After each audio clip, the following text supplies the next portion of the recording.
Eu parei. Pode ir. Nessa segunda parte, eu quero fazer uma pequena explicação. Por gentileza, eu preciso dessa parte do quadro. Sobre a meditação. As pessoas muitas vezes começam a meditar e não sentem os benefícios da meditação e desanimam. E hoje está uma febre de meditação na internet. Você encontra meditação com vários nomes, vários tipos de meditação. E quem muitas vezes lança essas meditações sempre fala muito bem da sua meditação. E todas realmente são muito boas. Mas eu quero explicar por que as pessoas não percebem o benefício da meditação. E primeiro eu quero dizer que benefício que é esse.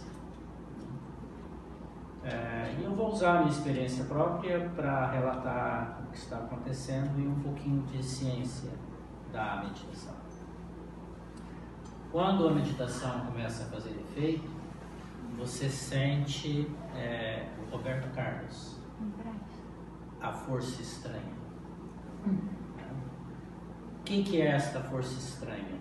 Ela é estranha mesmo. Parece que tem uma outra pessoa dentro de você que habita o teu corpo. E essa pessoa te dá um alerta, um reflexo imediato quando as coisas não estão bem. Então, quando você está impaciente, ela te alerta e você consegue mobilizar a paciência. Quando você vai almoçar ou vai fazer um lanche, ela te dá um alerta e você abençoa a refeição e agradece a Deus. Essa força estranha, ela é automática, ela é independente da tua mente, totalmente independente. Ela passa a ocupar um espaço dentro da tua cabeça e ela passa a dirigir a tua vida. Por isso que ela é chamada muitas vezes de força estranha, ou outros nomes quaisquer. O que está acontecendo fisiologicamente dentro de você? Então aqui está a tua cabecinha.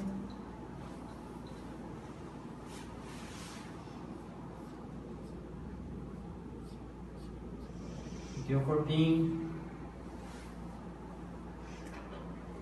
Aqui estão as emoções. Toda vez que você sente uma determinada emoção, qualquer um que seja, positiva ou negativa, a ciência catalogou cerca de 800 emoções, as mais variadas possíveis. Se deram o trabalho de fazer isso, não precisava, porque elas se resumem em 5, que é a Magda.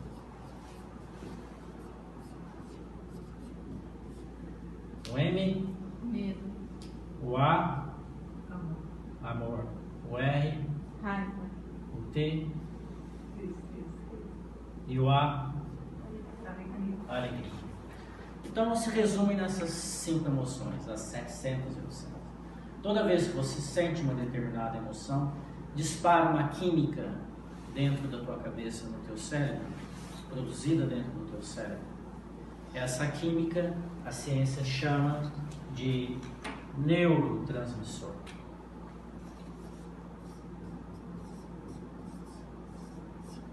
Neurotransmissor. O mais conhecido é a adrenalina, a famosa dopamina, que é a química da alegria, a química da gratidão, a energia da felicidade, serotonina, tão conhecida aí. Então essa química, ela desce para dentro do teu corpo pelo sangue e vai dentro do teu corpo. E aqui nós vamos pegar uma célula qualquer em tamanho gigante. A inteligência da célula está na membrana da célula, não está no núcleo da célula, está na membrana da célula. Isso é provado pela ciência. Então, o teu neurotransmissor chega aqui, bonitinho, e encosta na membrana da célula. Quando ele encosta na membrana da célula, a célula tem uma reação química e ela pode ou não, eu disse que a membrana é inteligente, ela pode ou não jogar para dentro esse neurotransmissor que promove uma transformação dentro da tua célula. Suponhamos que seja um neurotransmissor da agitação, da ansiedade, né? Tão comum aí, tão valorizado, né? Oh, eu sou hiperativo, faço 4 coisas ao mesmo tempo, né? Então isso aqui muda a química da célula. E quando a célula vai se reproduzir, ela vai produzir um filhotinho, ela produz uma célula agitada com a química que ela recebe. Então você está criando um corpo viciado naquela química. Ou um corpo com aptidão para aquela virtude. O nosso corpo muda, segundo a ciência, 98% em 1 ano. Tem partes do teu corpo que demoram 5 dias para serem trocadas, totalmente. As mucosas, tecidos das mucosas que estão sempre agredidos pelos ácidos digestivos e tudo mais. Né? Então, esse processo todo aqui, você está criando um corpo conforme as suas emoções rotineiras. Aí você começa a meditar. Então você entra no processo de meditação e gera aqui um neurotransmissor de paz, de harmonia. Então ele chega na célula, ele vai encontrar uma célula que vibra numa energia diferente. Então ele vai precisar de um tempo para entrar nessa célula. E vai precisar de um tempo para essa célula produzir um filhote da harmonia, da paz. Então, segundo os cientistas, em 21 dias, você precisa de 21 dias com perseverança, 3 vezes por dia. Começa com 10 minutos, depois vai para 20 minutos, depois vai para 30 minutos, para você sentir os efeitos da meditação. 21 dias sem perder nenhum. Perdeu um, repõe. Quem fez curso de Reiki conhece essa metodologia. Por que 21 dias? Alguém sabe? Porque em 21 dias é o tempo que o embrião, quando você é fecundado, demora para fazer o coração e o tubo neural. Então, em 21 dias, o feto se transforma. O tubo neural dentro do feto e o coraçãozinho são feitos nos primeiros 21 dias. Daí surge, dentro das recomendações, a necessidade de você fazer um programa de meditação por 21 dias e perseverar 3 vezes por dia. Quais são os melhores horários?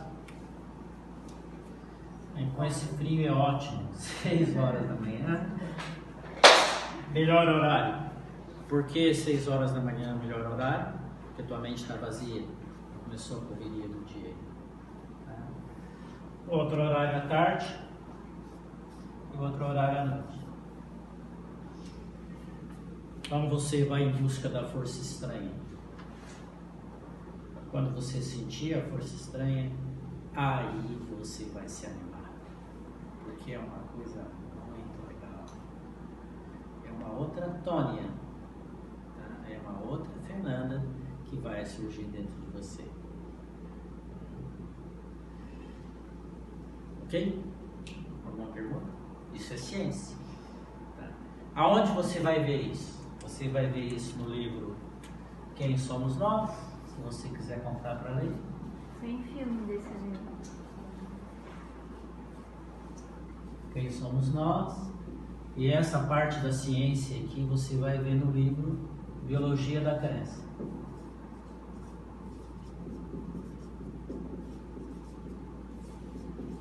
Tudo escrito por cientistas.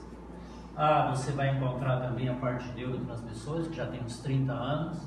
É só você entrar no Google e digitar lá moléculas das emoções. Aí você vai ver toda essa parte de química das emoções. Kate Spert, ela ganhou o Nobel quando ela fez isso, esse trabalho. Tem uns 30 anos já esse trabalho. Tá? Alguma pergunta? Vocês vão fazer alguma coisa?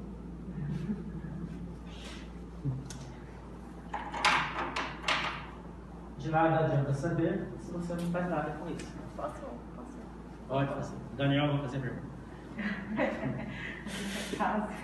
Fala, Jéssica, desculpa a brincadeira. Pelos Vedas, você colocou, estipulou no horário 6, né? Mas é o horário que funciona para você. Mas seria durante a transição do dia e da noite. Eles dizem que durante as transições de dia e noite é quando, como se fosse assim, a realidade material e a espiritual elas se tocam em um ponto. Então, por isso que é mais fácil atingir estados mais profundos de meditação. Perfeito. O Brahma Muhurta, o horário de Brahma, que é a transição de noite. Mas para nós é muito difícil isso aí ainda, porque a gente está no Ocidente, né? Mas isso que a Jéssica falou é a verdade. O melhor horário, a transição hoje está em torno de 6h15, 6h20, por aí o dia começa a clarear, né? Mas no verão é bem mais cedo, né? E está dando em torno de 5h30, 5h40, 6 horas mais ou menos, é a outra transição da tarde. Esse é o horário que o prana é mais benéfico às mudanças espirituais. Quem assistiu o filme Comer, Beber, como é que é? Comer, rezar e Comer, amar. beber, lavar, o que é mais? Comer, rezar e amar. Comer, beber? Rezar e beber. Quem assistiu esse filme vai ver lá que 5 horas da manhã a artista levantava, ia lá e sentava e o pessoal estava meditando. Okay. Vocês assistiram pensando mais no amor pela Aristóteles, mas tem que olhar a hora da meditação. Então vamos lá. Nós estamos no capítulo 6, Advertências Profundas do livro Os Mensageiros. Tá? Então nós estamos no discurso do mentor, como é o nome dele? Telésforo. Né? Ele está fazendo um discurso para uma plateia. E essa plateia tem 2 tipos de pessoas. Os que vão se tornar mensageiros na próxima encarnação e aqueles que foram mensageiros e falharam. Então é um grupo bem legal, porque o pessoal novo que está chegando vai se interessar de conversar com o pessoal que não conseguiu fazer sucesso na oportunidade que teve e recebeu. E isso vai acontecer nos próximos capítulos. Vocês vão ver lá o Beramino, o Otávio, né? Descrever a experiência deles de falha. Segundo Chico Xavier, você pode falhar no último dia. Ele fala isso. Então você tem que estar atento até o último dia. Nós conhecemos dentro do movimento espírita, do movimento espiritualista, algumas pessoas que infelizmente falharam e apareceram na mídia e tudo mais, né? E outras que não apareceram. Então esse livro, agora no início, ele é muito interessante porque ele mostra as dificuldades que são triviais, né, que fazem com que a pessoa se encaminhe e perca a sua oportunidade reencarnatória. Quem é mensageiro? Não é só quem é espírita, quem é médium. Tá? Todos aqueles que trabalham trazendo a luz para a Terra, em projetos voluntários, né, se envolvendo em projetos voluntários, são mensageiros da luz. Todos eles. Em qualquer religião. Nós já vimos na semana passada que todas as religiões são sagradas. Assim, tem movimentos maravilhosos na Igreja Adventista. Nós vimos agora, ontem na televisão, eu liguei a televisão e vi. Você quer fazer pergunta? Os movimentos para atender as pessoas que estão em situação de rua, né? Armaram barracas, sopas, um monte de gente trabalhando em São Paulo, em Curitiba, aqui em Florianópolis, com certeza. Então, todas essas pessoas são mensageiras. São mensageiras. Não apenas aquele que incorpora o espírito, aquele que psicografa um livro. Não se restringe a isso. O Brasil tem 220 milhões de habitantes e 8 milhões de espíritas. A gente está falando de espiritismo aqui, né? 8 milhões. Quantos católicos adventistas tem no Brasil? Eu não sei, a sua fala me lembrou uma coisa que ela falou, acho que foi na semana passada, assim, não sei se foi ela, alguém falou. Eu vou mais além, eu acho que os mensageiros não têm relação com a religião. Eu acho que a pessoa ela é mensageira por si só, independente da religião, porque ela pode, né, ela pode amparar e... Perfeito. Independente de ter uma crença religiosa. Perfeito. Vai mais além, realmente, tá correto. A gente está falando de religião aqui, mas tem muitos que não têm religião que são mensageiros. Ok. Vamos nós então. Então lá no centro, a gente está falando agora na cidade do nosso lar, né? Vamos nos ater ao que está lá, né? Então são produzidos, são preparados centenas de mensageiros por ano, né? E a maioria fracassa, alguns conseguem resultados parciais, isso é a fala do Telésforo, tá? E raros êxito no projeto de vida, raros. Então em 100, raros são quantos? 1 ou 2. 5, 6.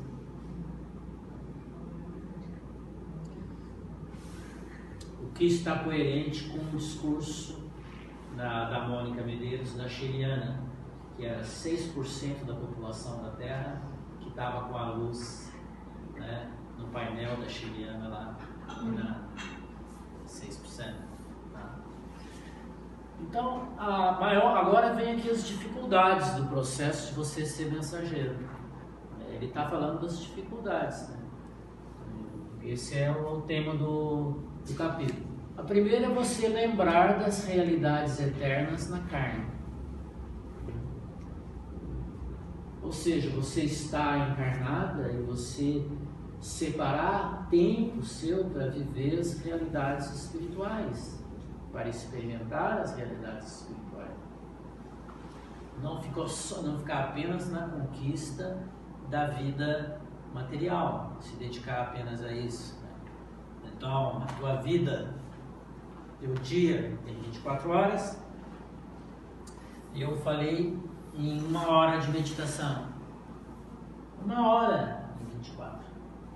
Aí eu não tenho tempo para meditar, porque eu tenho filhos, esposo, tenho muita coisa para fazer, esposa, família, trabalho. Você sempre vai achar uma desculpa. Nós estamos falando de 1 hora, em 3 períodos, em 24 horas. E em 24 horas, quanto tempo você dedica a se alimentar? Quanto tempo é o teu almoço, o teu lanche da tarde, o teu café, os teus beliscos? Certamente dá muito mais de 1 hora, né? Eu principalmente. Então, eu como devagar. Então, meu almoço é 40 minutos, todo mundo levantou, foi embora. Eu estou lá comendo a salada, eu como a salada depois. Mas, então, lá estou comendo a salada, estou tomando água. Enfim, cada um. Mas, em geral, as pessoas demoram para se alimentar, aumentar o corpo físico, muito mais de 1 hora. Então, você tem que priorizar o seu tempo para as realidades eternas e as pessoas esquecem. Esse aqui é o primeiro fator. Então, a vida ela é tão envolvente, triturante, ela te abraça de todos os lados, as preocupações com a vida, que você esquece de parar, de se preparar, de cuidar do teu lado espiritual. Isso é uma lástima. Que horas que a gente lembra disso? Com intensidade. Quando você está doente. Quando o filho está doente, quando a mãe está doente. Então, um dos grandes benefícios da pandemia foi que todo mundo começou a rezar. Foi isso que a Shiriana mostrou na live dela, né? E era 3, 4%, não sei se vocês viram essa live, e eu comentei com a Rosana algumas vezes. Depois de 2 meses, 3 meses de pandemia, já estava em 5, estava em 6. Então dobrou a quantidade de pessoas que, sim, e estava muito comum. Aí abriram-se os circuitos de meditação, o grupo do Reiki abriu um circuito de meditação e em uma semana tinha 250 pessoas na meditação. E agora parece que ainda está firme, tem bastante gente. Então, um grande objetivo da meditação, da pandemia, foi esse: acordar as pessoas para a espiritualidade, através do medo. Infelizmente, tem que ser assim. Aqueles... Oi? O yoga ajuda a lembrar dessa número 2, das realidades eternas. Sim. Já que a gente está falando dos dois, né? Yoga e espiritismo. Reiki. A literatura espiritualista, tem muita literatura bonita. Ajuda a lembrar, sim. A outra questão é servir sem expectativas. Quando a gente vem para o trabalho de voluntariado e tudo mais, a gente acompanha muito isso. As pessoas começam a criar expectativas, né? E isso é muito comum. Expectativas no grupo que está trabalhando, expectativa com as pessoas que você está amparando, né? Que ela melhore, enfim. E isso não frustra muito as pessoas. Então aqui ele faz um lembrete, servir sem expectativas. Porque se você for se apoiar nos resultados do teu trabalho, é muito decepcionante. É muito decepcionante. Você faz um curso, por exemplo, sobre... uma vez eu fiz um curso na igreja, me lembro muito bem disso. Eu era espírita, mas eu fui fazer na igreja curso sobre oração, oficina da oração, um curso maravilhoso, 6 meses, né? E eu entrei lá no curso, não falei que era espírita, no começo não, mas depois falei, né? Foi maravilhoso o curso, tinha umas 40 pessoas, né? Você fez também? Então aí, se a gente fosse ver quantos que depois perseveraram na oração, então de 40 fica 4, fica 5, fica 6. Então não pode criar expectativa, você tem que semear e acabou, né? A causa principal é falta de responsabilidade. O que quer dizer a palavra responsabilidade? Você tem responsabilidade? A maioria das pessoas diz que tem. A pessoa responsável é aquela que dá a resposta, aquela comprometida. Se você não dá a resposta que é esperada de você, você não é responsável. Essa é a palavra. Responsabilidade. Você dá a resposta daquilo que te foi pedido, daquilo com que você se comprometeu. Se você não dá a resposta, você não é responsável. No plano espiritual é interessante isso, porque existe uma relação de confiança muito grande entre o mentor e o encarnado que está na missão. E Tem um livro do Divaldo Franco, chama-se O Semeador de Estrelas. E ali no primeiro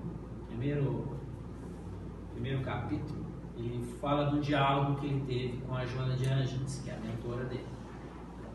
E a Joana de Ângeles diz assim: para nós, do plano espiritual, 10 anos de serviço, após 10 anos de serviço, com fidelidade, com responsabilidade, você conquista, né, o título de responsável. 10 anos de serviço. 10 anos de serviço presente. Você conquista o respeito dos mentores espirituais. 10 anos de serviço. Não é 1 nem 2. 10. Palavra da Joana de Ângeles. E quando o Chico recebeu pela primeira vez, viu pela primeira vez o Emmanuel se apresentou para ele, o Chico perguntou: o que eu tenho que fazer? Quais são as normas que eu tenho que seguir? 3 normas. Disciplina, disciplina e disciplina. Responsabilidade. Então esse é o ponto. Você dá a resposta? Você dá a resposta, você é responsável. Dê a resposta por 10 anos e você conquistou os amigos espirituais. É fácil? Não. Eu tenho uma pergunta. Essa pessoa que é mensageira e que vai ficar 10 anos com seu mentor, ela não se preocupa com esses 10 anos, né? Porque ela já está no servir sem expectativas. Perfeito. Então, isso tem esse peso, porque alguém disse, mas na verdade esse peso não existe, né, para essas pessoas. Eu vou ficar 10 anos, o tempo Ela fica não assim. vai existir, né? Não vai existir. Ela simplesmente vai servir e é isso, né? Perfeito, excelente lembrança. A gente está se assustando aqui, É. mas na verdade, para quem está amando o trabalho, é leve. Sim, não tem esse peso, tem que ficar 10 anos contando o dia, né? Eu acho que acontece 10 anos, 20, né? O tempo é relativo em função do que você sente naquilo que está acontecendo. Você vai fazer um canal, 20 minutos é uma eternidade. 20 minutos é uma eternidade. Vai demorar 20 minutos, faz em 3. Então 10 anos perde o significado. Oi. Aí, sabe o que isso me fez pensar? Numa exceção, na verdade. Que é a pessoa que enfrenta a noite escura da alma. Noite escura da alma. Traduz, Jéssica. É um momento de como se fosse escuridão espiritual, em que a pessoa sente como se desconectada da fonte criadora e ela tem uma angústia muito grande no peito. Servir durante a noite escura, eu acho que é a maior das privações. Que daí não está sentindo essa, não sei, talvez. Reanimação. Não sei. É uma questão que me veio. A noite escura da alma é descrita e é falada por São João da Cruz, por Teresa d'Ávila, Teresa de Jesus. Então essas almas santas que não tem muita explicação do que é uma sensação. São períodos em que elas se sentem desconectadas do divino em função do que está acontecendo na vida delas, em função do trabalho. Então penso eu que para nós ainda é uma sensação distante da nossa realidade, porque a gente ainda está subindo degrau por degrau, o nosso processo evolutivo sobe e desce, sobe e desce, sobe e desce. Mas isso é verdade, né? A observação dela está correta. Então falamos da responsabilidade, agora ele começa a falar do que acontece aqui na Terra. Então aqui nós vamos falar da gente agora, né? Então aquilo que nós recebemos, as facilidades materiais que nós recebemos, muitas vezes gera em nós o desejo de ter mais, a ambição. Esse é um caminho de desvio, né? Você tem 3 trabalhos e à noite que você vai fazer a atividade, você pega e fala, não, vou arranjar um quarto de trabalho porque à noite eu tenho que ganhar mais dinheiro, porque eu quero fazer isso, quero fazer aquilo. Enfim, então esse é um processo em que as facilidades materiais te geram, é um processo de ambição na Terra, de querer mais, querer mais, querer mais. Então há um descaminho por aqui. Você investir a tua energia na conquista de bens materiais. É importante, né? Os bens materiais são importantes, te dão estabilidade, te dão harmonia, te dão... Enfim, é importante isso. A prosperidade material é sagrada, é relevante. Inclusive no yoga ela é considerada como um dos propósitos de vida. Né? São os purusharthas, lembra? Artha, que é o objetivo de você ter a dignidade de viver com os bens materiais necessários. Mas aqui está falando da ambição, isso exacerbado. O trabalho intenso, muitas vezes, né, é mais ou menos parecido, né? Te leva a buscar comodidades, e quando você tem as comodidades, pronto, aí você não se mexe mais. Ah, eu não vou, está muito frio. Aí eu não vou, lá não tem ar-condicionado. Enfim, essas coisinhas assim, estou dando exemplos triviais, mas muitas vezes você se apega às comodidades para evitar o tempo necessário. Por exemplo, você vai fazer voluntariado, esse voluntariado de rua que eu falei, de atender as pessoas que estão em situação de rua, você vai se expor, né, a mau cheiro, a distrato, né? Você vai se expor a essas séries de circunstâncias que muitas vezes são diferentes do seu ambiente cômodo e confortável. Isso te afasta. Né? Você vai fazer voluntariado nos hospitais, mesma coisa. Enfim, todo esse trabalho tem os seus espinhos, né, que faz com que você tenha que superar os seus limites de conforto que tem na tua casa. Eu me lembro do Evangelho, quando eu comecei na doutrina, o Ayrton Bezerra me levou ao Morro da Cruz. Qual era o nome daquele morro? Morro do Mocotó. E lá no Morro do Mocotó tinha várias famílias que os recém-chegados na doutrina espírita formavam um grupo e lá eu levava uma cesta básica, a gente fazia o evangelho em casa, conversava com as pessoas, o que não está bem, o que está bem. Tinha uma estrutura de suporte por trás, tem ainda, né? Hoje são chamados caravaneiros. Eu cheguei numa casa da dona Amélia, que eu me recordo perfeitamente, era um barraco de 2x2, né? Nós chegamos na casa dela, o chão era de terra, ela tinha uma cama que eram 4 madeiras ali amarradas, tinha um colchão rasgado, ela estava deitada em cima do colchão, embriagada. E no chão, brincando com uma mamadeira, estava uma menininha, uns 2, 3 anos, e a mamadeira estava com leite coalhado, aquele leite cheio de... e ela ali prostrada.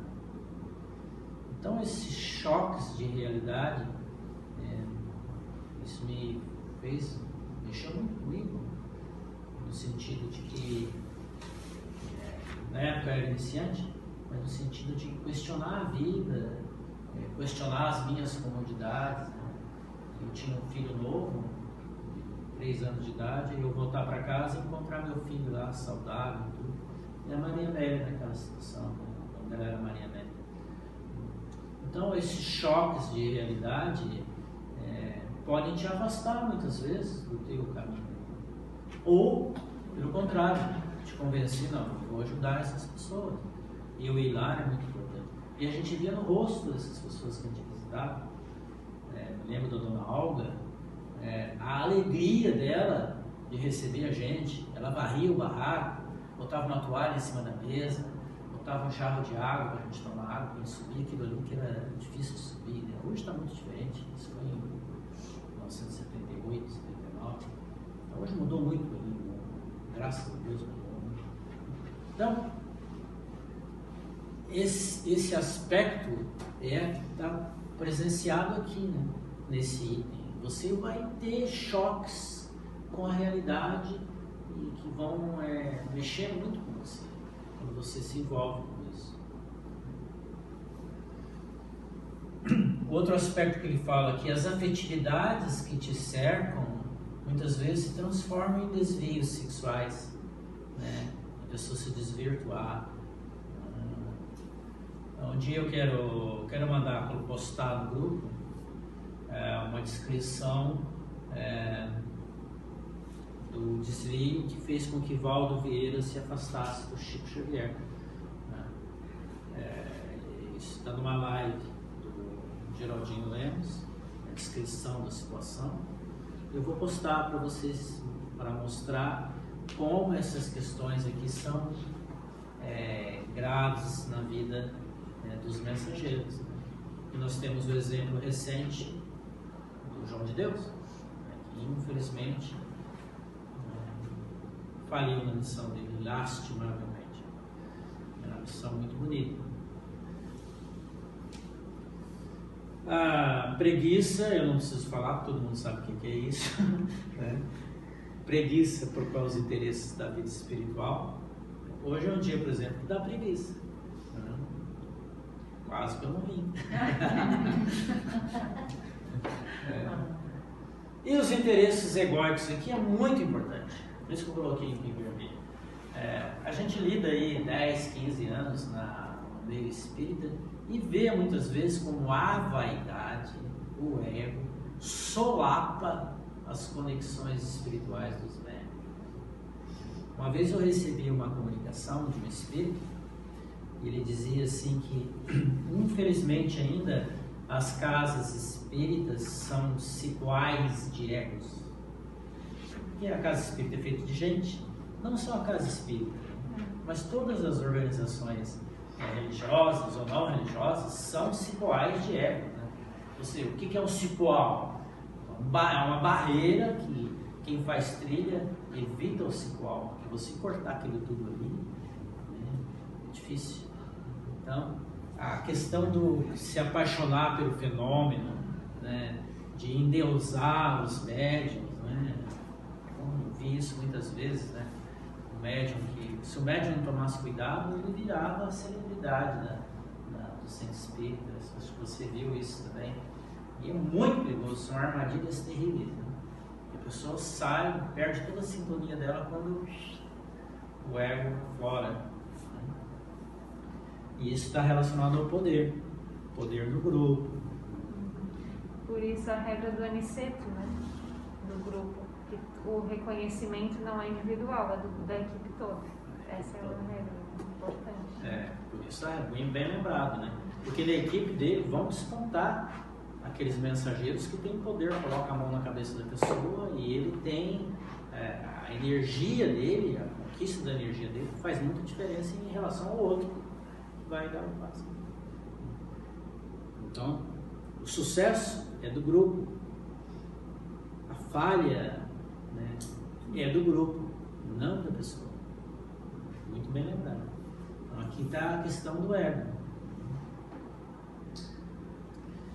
Se você for estudar a vida do André Luiz como Carlos Chagas, você vai ver lá, né, a presença do ego, a presença porque ele é um cientista bajuladíssimo, né? Então ele não conseguiu trabalhar bem essa questão do ego.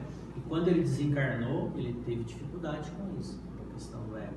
Ele fala vários momentos aí, né, que ele tinha que dominar o espírito de pesquisa, de interesse e considerar acima disso a humanidade. Né? Não vou perguntar como é que foi a sua vida, só pelo interesse de pesquisar a tua vida. Né? Então, ele tinha muito isso, o interesse da pesquisa. Então a questão do ego dele foi muito trabalhada no nosso lar. Quando ele voltou para casa e viu que não tinha retrato dele na parede, os móveis não estavam mais lá, e a esposa estava proibindo de falar o nome dele na presença do outro. Né? Então isso abalou o ego dele. Abalaria de qualquer um. Pode você ficar 20 anos com uma pessoa, presenciar isso. E finalmente, ninguém espere subir sem esforço e sem renúncias. Essas renúncias são as mais variadas possíveis.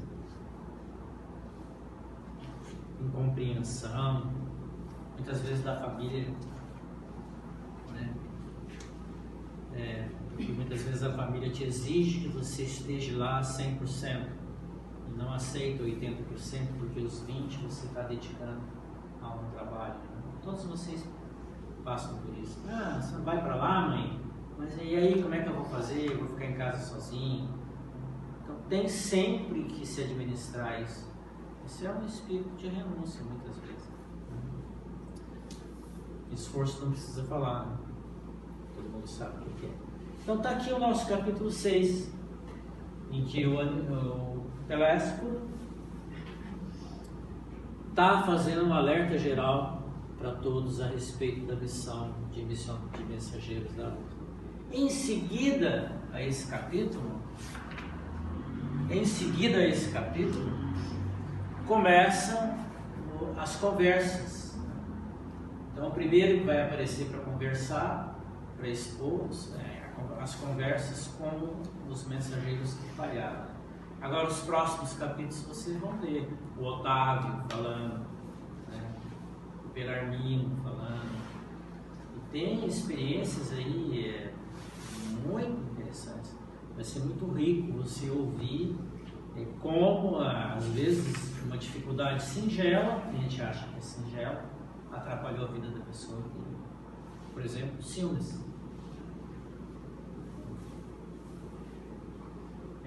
Coisas desse tipo. A gente vai ver como essas questões simples transbordam e prejudicam a missão do mensageiro. Por isso eu acho que nós que estamos na busca do autoconhecimento precisa se dar a chance de experienciar tudo isso que nós estamos aprendendo. Começando na meditação dos 21 dias, se você não se experienciar, não vai encontrar seu verdadeiro olhar, a sua verdadeira vivência em cima de tudo isso. Em cima desde o trabalho da espiritualidade, como no seu dia a dia mesmo. A autopercepção. A autopercepção. E o autoconhecimento. A autopercepção, ela vai surgindo. A autopercepção é um dom. Você parar e sentir, poxa, estou com raiva. E você parar, perceber que você está com raiva, e se perguntar, mas por que eu estou com raiva? E elaborar isso. Então isso é um trabalho assim de autodesenvolvimento muito importante. Então quando você começa a orar, quando você começa a meditar, a autopercepção fica mais fácil. Como eu falei, a força estranha faz isso para você. Não toca. A autopercepção, ela é complexa por causa do inconsciente. Nietzsche falava que quem governa a tua vida é o inconsciente. Que o consciente mesmo é um pobre coitado que a gente pensa que tem, mas o inconsciente a todo tempo ele está pulsando e te mandando mensagens para fazer isso, fazer aquilo. Isso é fração de segundo.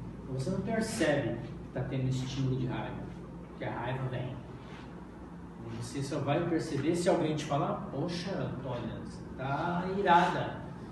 Mas você vai se defender muitas vezes, dizendo, não, mas eu tenho razão, porque eu não vou ficar indignado. Né? Pensa que a raiva vai resolver alguma coisa. Então, esse processo é demorado e exige um esforço muito grande de você. Daí o benefício da meditação, porque ela coloca a luz vermelha dentro de você. Como acender? Às vezes ela te deixa até fora do ar, né? Acontecem situações que você não reage Aí 2 horas depois, aquela pessoa fez tal coisa, eu devia ter reagido assim. É como se ela te desse uma dose homeopática ali, um ansiolítico. Te acalma. Aí vão dizer pra ti, você tem sangue de barata? Você Isso, tem assim, de sangue de ter, barata é muito bom. comigo acontecem situações que às vezes eu até passo e eu não vejo uma das situações muito estressantes, na qual assim, eu trago a meditação como prioridade, assim, de passar e não ver as pessoas. Eu passo até por mal educada às vezes, por passar pelas pessoas, não aquelas pessoas mais agitadas, aquelas pessoas que eu não quero aquela energia, eu passo e eu não consigo, eu não enxergo aquela pessoa. Assim, sabe? Isso tem a ver com a fala final, que é a conversinha do Vicente com o André Luiz, que eles falaram que o Vicente falou, essas conversas que a gente está tendo valem como uma bônus hora, né? Então, de palestra construtiva. Aí o André Luiz, pesquisando, né, perguntou, tá, mas e se eu me envolver em conversas vis, né, fúteis? Ele falou, bom, aí você, como é que é? Vou ler aqui. O prejuízo seria seu, porque aqui a palavra define o espírito. E se você fugisse à luz da palestra instrutiva, nossos instrutores conheceriam sua atitude imediatamente, porquanto sua presença se tornaria desagradável e seu rosto se cobriria de sombra indefinível. Então é o que tu está falando, assim, sentiu aquela coisa assim. Muito bom. Boa lembrança, né? Essa fala é interessante, foi bom você trazer essa fala, porque o reflexo na alma é imediato. E lá, aqui a gente não percebe isso, né? Mas lá no astral isso transborda. A palavra transbordar da alma, né, é muito comum entre os espíritos. O que você está transbordando? Mas aqui a gente percebe em alguns casos, em vários casos, a pessoa chega e você já pensa, meu Deus, ela falou oi, você pensa, já está carregada. O barulhinho de lá das pedras quando ela vem caminhando. Às vezes só dela respirar, você já sente a energia.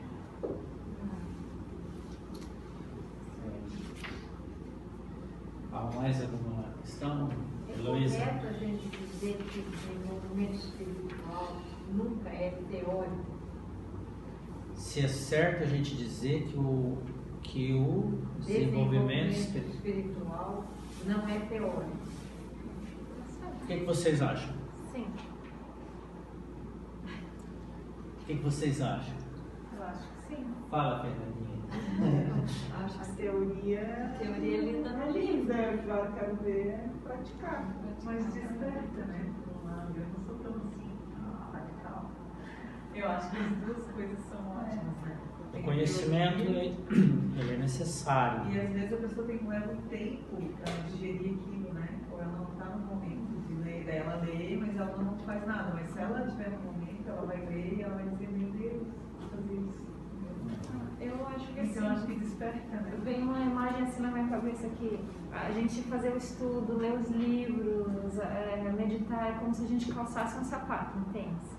É muito mais difícil caminhar na brita descalço, mas você botou o tênis, aí você sabe, consegue até correr, mas se você não tiver esse intuito, você não quiser caminhar e correr, você vai ficar aqui sentado de E também depende, né? Cada pessoa tem uma maneira Dentro do yoga, de dentro do aprender. yoga, você quer falar? Gostaria. Eu me pergunto também muito assim, a questão do fazer, né? Porque a gente às vezes vê tanta gente muito simples que não tiveram nem escolaridade, aquela pessoa humilde mesmo, e aquela doação. Então, claro que a nossa busca é o equilíbrio, né? Mas se tu não praticar, pode ser assim Os se tu não espíritos tiver o ato. disseram para Allan Kardec: instruí-vos Instruí-vos e amai-vos. e amai-vos. Sim, é importante, mas eu já convivi com pessoas analfabetas e que tinham uma sensibilidade e um transbordar espiritual que me davam rasteira. Eu dizia, meu Deus. Então eu me sentia assim, desse tamanho, porque a pessoa não sabia nem escrever o próprio nome. Ela tem a sabedoria. Então, aí que tá, existe uma coisa que ultrapassa e a pessoa tem um transbordar. Quando você diz assim, o importante é sentir. O sentir não é conhecimento. Para você, é assim, vou te explicar por quê. Eu entendo que Luísa. Por exemplo, você... vamos falar da ecologia. Eu sempre gosto de usar o exemplo da ecologia, ser uma pessoa preocupada com a ecologia, porque isso é um conhecimento novo. Na minha infância não se falava em ecologia, não se separava o lixo plástico, não se falava nisso, não se falava em sustentabilidade, não se falava nisso na minha infância. Nem na minha juventude, muito pouco também. Então você jogava o pneu fora e acabou. Você jogava o saco político. Agora não, porque surgiu a informação. Um saco plástico demora 300 anos para ser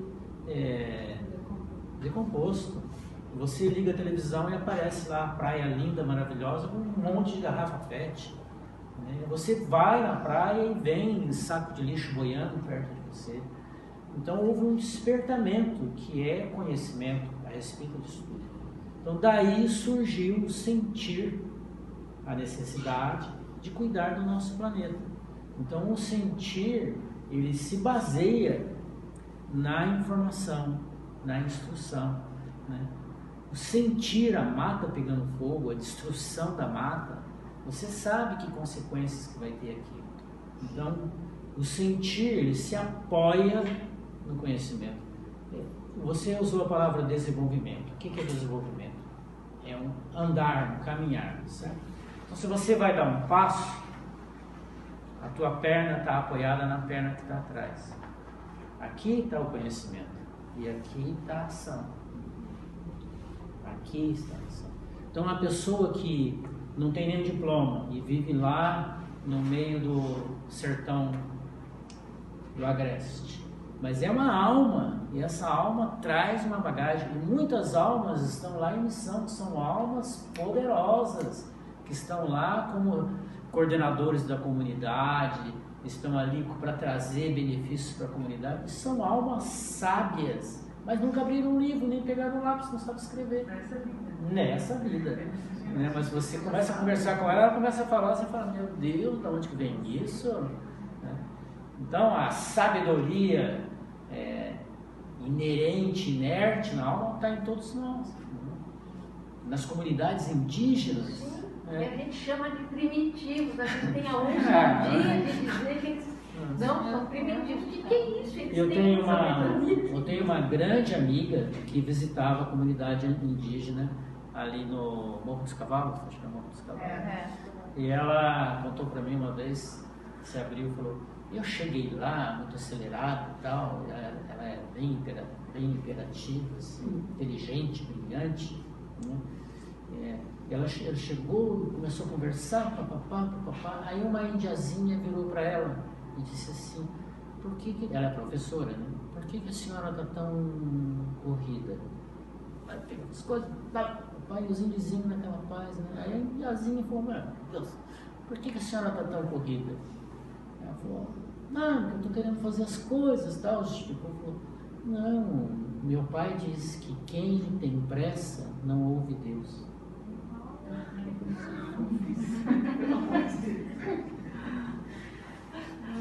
Olha que verdade. Quem tem pressa não escuta Deus. Isso não tem livro nenhum, né? Traduzindo para a Ayurveda, quem está bateado perde a conexão, perde tudo, né? Não só com Deus, com a pessoa que está do teu lado, com o teu filho, consigo mesmo. Consigo mesmo. Então, quem tem pressa não escuta Deus. Deus interage com os homens através dos homens. Muito boa essa ponderação aí de vocês sobre esse conhecimento. No yoga é a mesma coisa. O mal do homem é o avidya, ignorar a verdade. Esse é o maior mal do homem. O mais leva sofrimento. Ignorar, né? Então, quando a Luísa perguntou, eu fiquei sempre matutando na minha cabeça que eu penso que depende do nosso estado de evolução espiritual quando nós chegarmos na encarnação, para saber se precisa de muita informação, de muito conhecimento para poder fazer a prática, porque quem já vem muito evoluído, eu acho que já tem e já pratica mesmo sem conhecimento maior, né? E, por exemplo, no meu caso, como não tenho muito, preciso estudar e ver se eu consigo colocar em prática aquilo que eu aprendo. É como disse o Fernando. Aprender e não fazer não adianta de nada, né? Então, eu acho que vai muito da evolução espiritual da gente, né? Vai sim. Bastante. Nós precisamos colocar em prática o amor, a solidariedade, a fraternidade, a compreensão, a paciência, a tolerância, a doçura, a mansidão. É isso que a gente precisa colocar em prática. Sentindo isso. Não precisa ir lá para o hospital, fazer caridade. É importante, mas você tem que fazer primeiro na tua casa. Primeiro na feira. Primeiro no supermercado. Não é sair abraçando todo mundo. Né? Você, vão pensar que você está querendo ser candidato a vereador. Não é isso.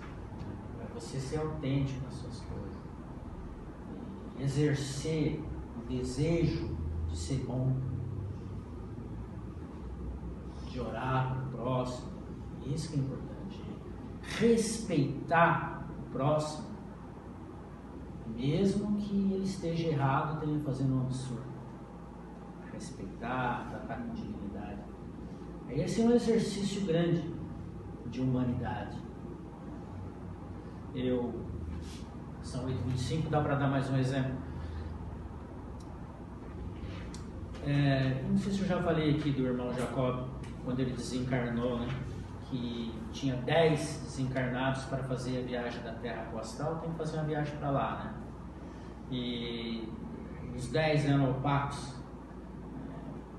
E aí chegou a última pessoa, que era uma professora do interior, uma professora humilde, professora de escolinha do interior, toda iluminada, toda irradiante. Então, a espiritualidade está na tua atitude, a amorosidade dela com as crianças. E quando ela chegou no mundo espiritual, a festa das crianças, ele assistiu tudo aquilo, morreu de inveja. Ele falou que teve inveja. O mais opaco. O mais opaco dele. Porque eu estou citando esse exemplo para corroborar o que vocês falaram, né? Na tua atitude, na forma de você lidar, que está tudo isso, né? No teu dia a dia.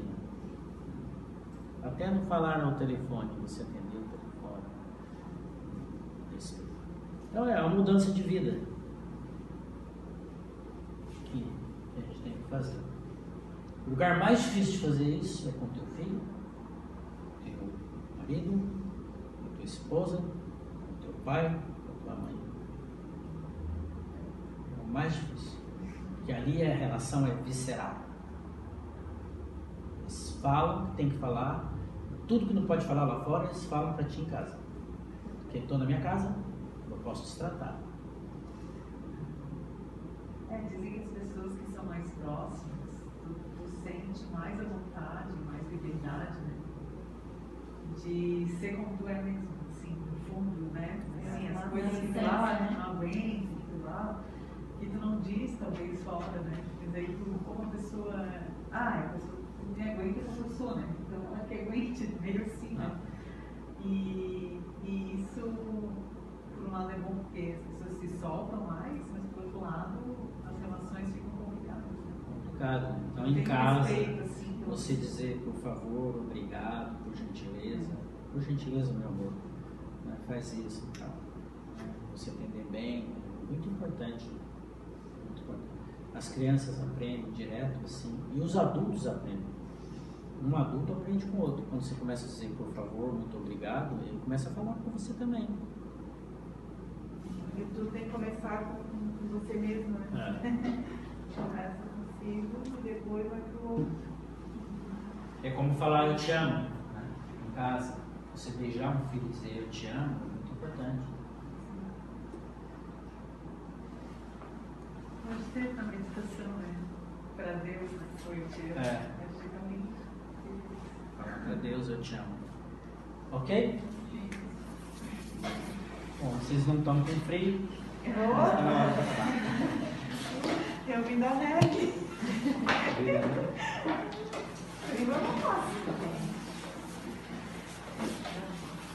Vamos fazer a nossa oração final, encerramento, para terminarmos o nosso encontro de hoje.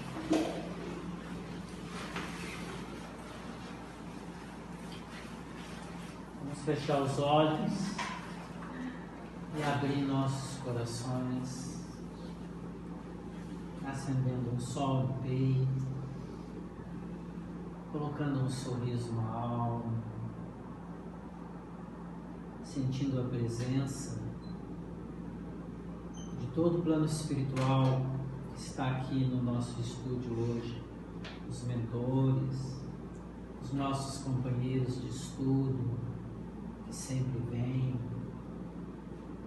participam ativamente das nossas reflexões,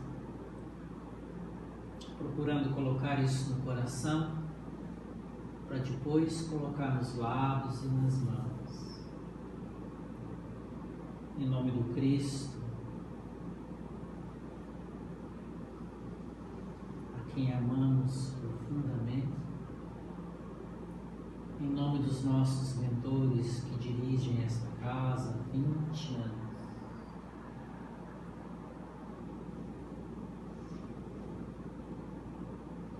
nos enchemos de gratidão pela oportunidade do trabalho, pela oportunidade da convivência, da troca das emoções ricas que nos abastecem a alma, nos alimentam o espírito. Em nome da falange indiana que dirige esta casa, da falange tibetana que trabalha diretamente conosco neste trabalho, da falange reikiana que aqui também labuta, de todas as almas que tornam possível essa energia, essa força circular por nós e em nós encerramos alegres e felizes. Que a força do Cristo, gloriosa e poderosa, exploda no nosso coração, nos dando força, discernimento para prosseguir na caminhada. Namastê.